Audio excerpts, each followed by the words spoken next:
అయోధ్యలోని రామ జన్మభూమి స్థానంలో నిర్మిస్తున్నటువంటి శ్రీరామ ఆలయానికి ప్రాణ ప్రతిష్ఠ జరగనున్నది. ఇది ఒక సిమెంట్ తోటో టెక్నాలజీతో నిర్మాణం చేసేటువంటి దేవాలయం కాదు. ఈ దేశంలో కొన్ని లక్షల దేవాలయాలు ఉన్నాయి, కానీ ఇది ఒక ఆ రకమైనటువంటి ఒక దేవాలయం మాత్రమే కాదు. ఈ ఆలయము మన సంస్కృతికి ఆధునికమైనటువంటి చిహ్నము.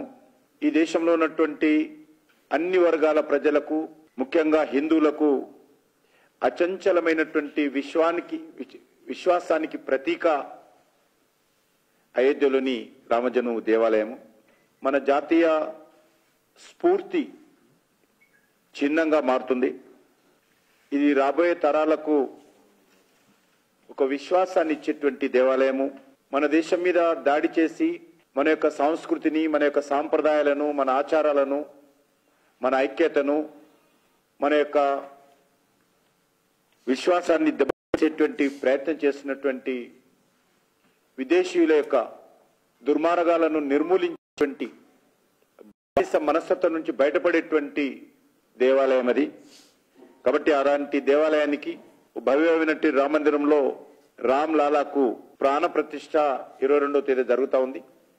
ఈ సందర్భంగా రాజకీయాలకు అతీతంగా భారతీయ జనతా పార్టీ కూడా అనేక కార్యక్రమాలు చేపడతా ఉన్నాం.